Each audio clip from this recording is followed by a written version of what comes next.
If I say that the world is round and someone else says it's flat, that's worth reporting. But you might also want to report on a bunch of scientific evidence that seems to support the notion that the world is round. Seems to support the notion that the world is round. We feel the benefits of foreign trade right here at home.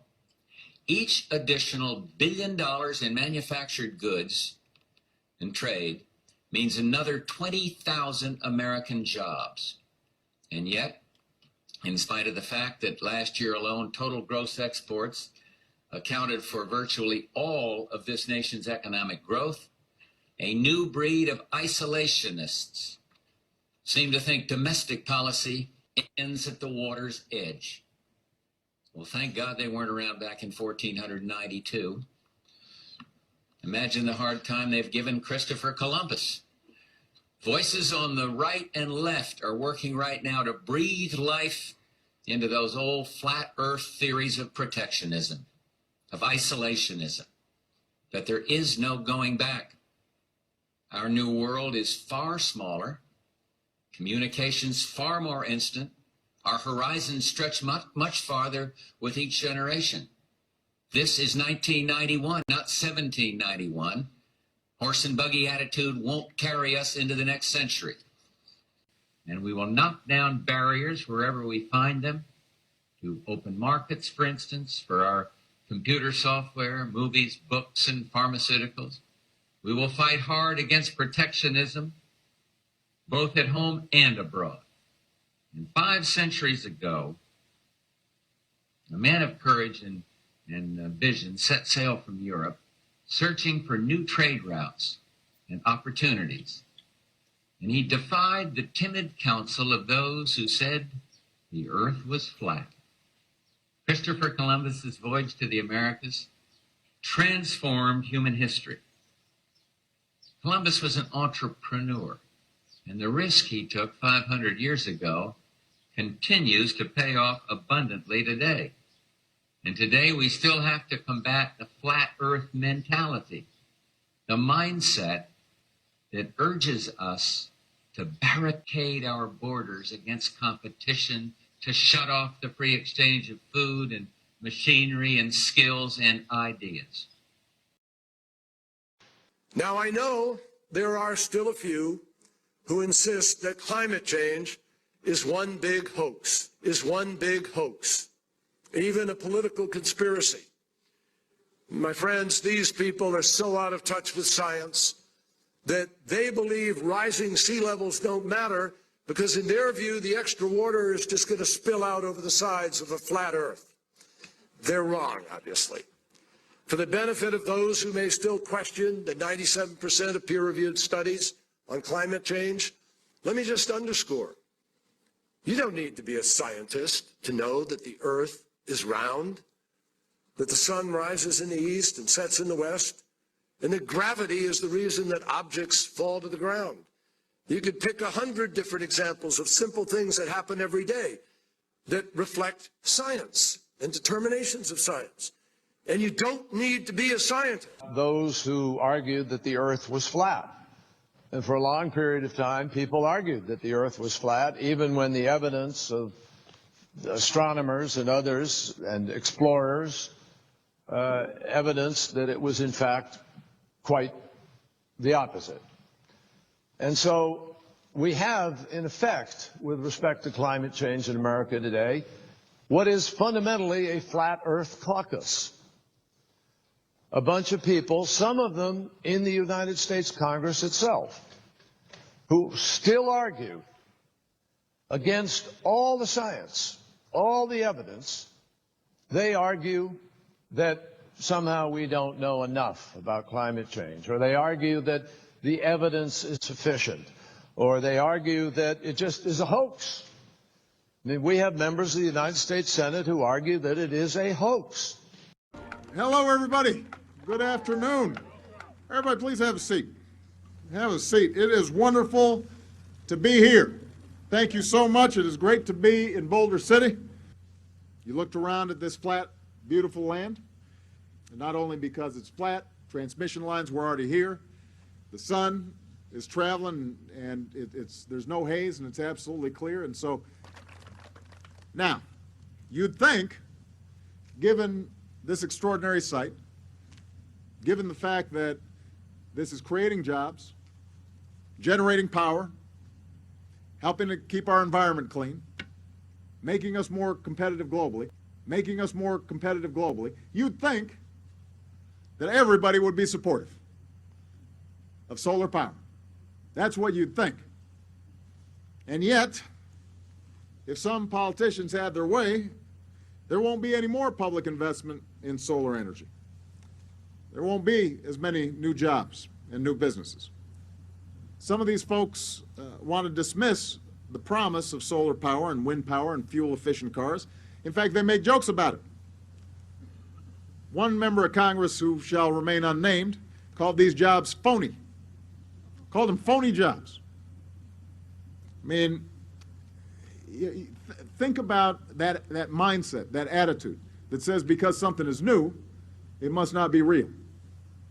You know, if these guys were around when Columbus set sail, they'd be charter members of the Flat Earth Society. We were just talking about this, the Flat Earth Society. We were just talking about this. So I'm going to take this opportunity to respond very directly to Barack Obama. Now, let me go a step further. Let's talk Flat Earth Society. I'm just asking the president, who apparently belongs to the Flat Earth Sierra Club Society. Now, here's the sad thing. Lately, we've heard a lot of professional politicians, a lot of the folks who are, running for a certain office,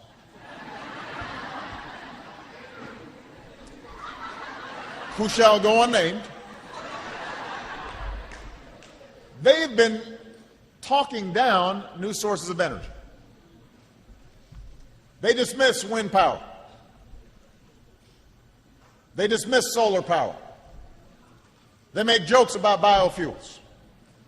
They were against raising fuel standards. I guess they like gas guzzlers.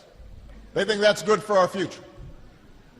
We're trying to move towards the future. They want to be stuck in the past. And we've heard this kind of thinking before. Let me tell you something. If some of these folks were around when Columbus set sail, they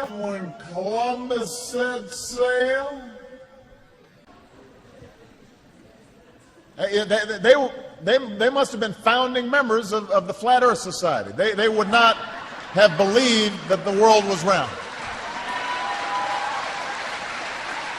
They must have been founding members of the Flat Earth Society. They would not have believed that the world was round. Nobody has a monopoly on what is a very hard problem. But I don't have much patience for anyone who denies that this challenge is real. We don't have time for a meeting of the Flat Earth Society. We don't have time for a meeting of the Flat Earth Society.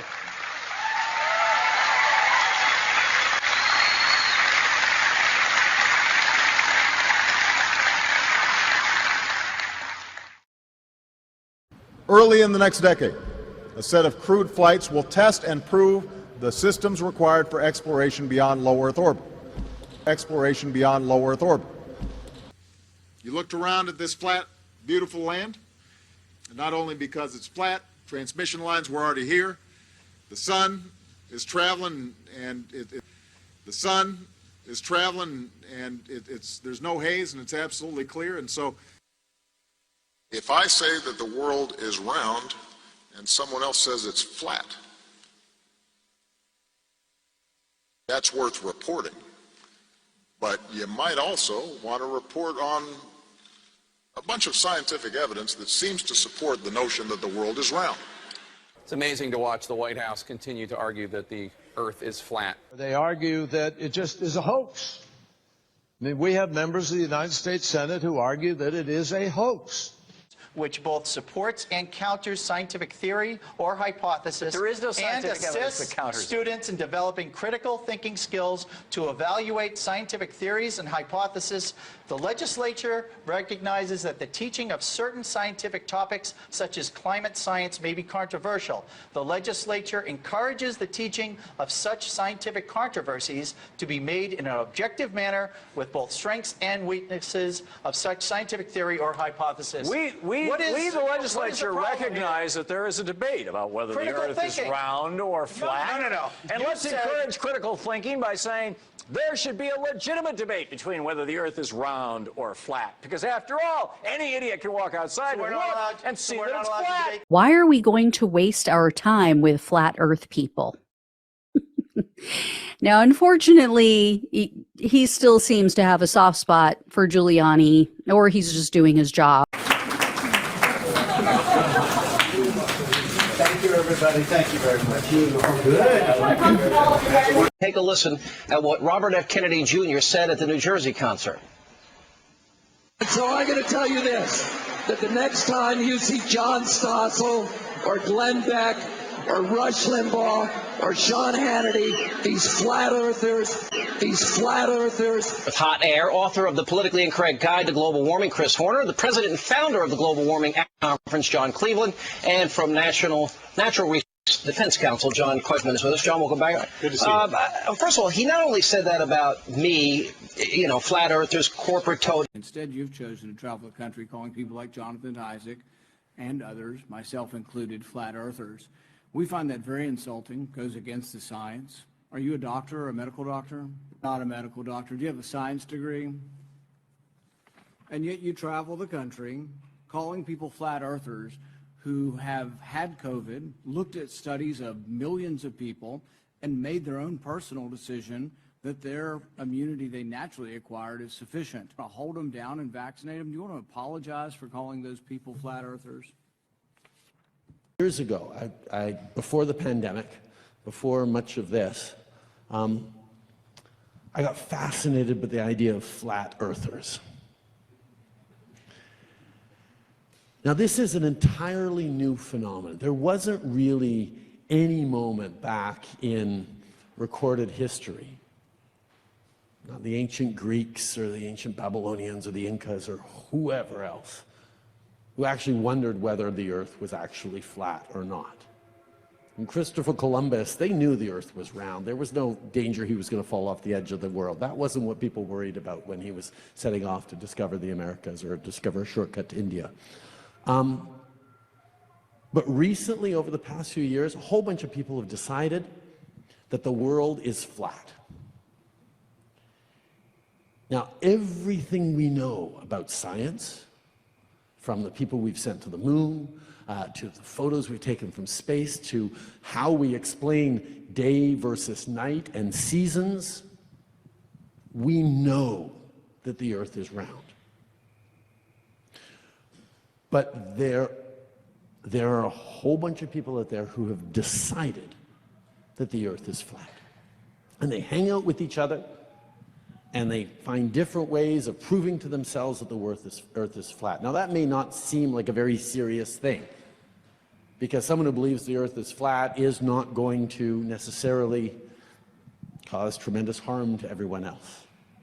But the ability to start to believe something that simply isn't true, because enough people are telling you and reinforcing that around you, actually starts creating real problems.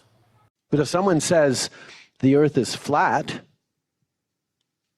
you can see extensive YouTube pages devoted by people who've decided, and this is a recent phenomenon over the past decade or so, that the Earth is flat, because their experience as they look out to the horizon is, boy, the Earth sure looks flat. You seem to be going backwards. Like, you talk in the book about how we now have to listen to people saying the Earth is flat. Yeah. Yes, that's one of the pieces in there is about the new Flat Earth International Conference. It isn't a conference from the 14th century. This is a conference that started, I think, in 2017. and it is a growing thing, and that's because people are so contrarian, people are so willing to believe unsubstantiated things that have websites, that they are now going back on the conclusion we have all rightly drawn about the shape of the planet we live on. And that people are sort of going, and by people I mean idiots, are saying, I'm a questioning person, so why am I going to go along with this idea that the world is round? Well, I'll tell you why, because people went up in a rocket, looked out of the window and took a bloody photo.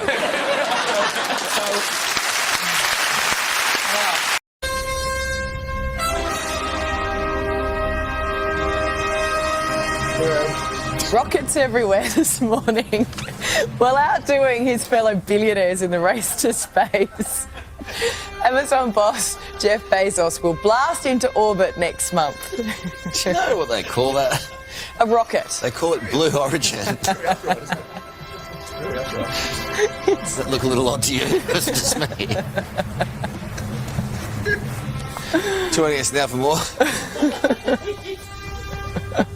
is US correspondent Alison Petrowski. Ali, the Bezos flight will officially kick off the company's space tourism business. Yes, that's right, Carl. Good morning to you, Carl. Good morning to you, Ali. Launch of the interesting shaped rocket, thanks for pointing that out, Carl, will happen on July 20 out of remote. Go, Jeff. Go, Mark. Go, Wally. Go, Oliver. You are going to space. Colonel, you better take a look at this radar. What is it, son? I don't know, sir, but it looks like a giant dick. Yeah. Take a look out of starboard. Oh my God, it looks like a huge... Pecker! Oh, yeah. Wait, that's not a woodpecker. It looks like someone's... Privates! We have reports of an unidentified flying object. It is a long, smooth shaft, complete with two balls. What is that? That looks just like an enormous... Wang, pay attention. I was distracted by that enormous flying... Willie. Yeah. What's that? Well, it looks like a giant... Johnson. Yes, sir. Get on the horn to British intelligence and let them know about this.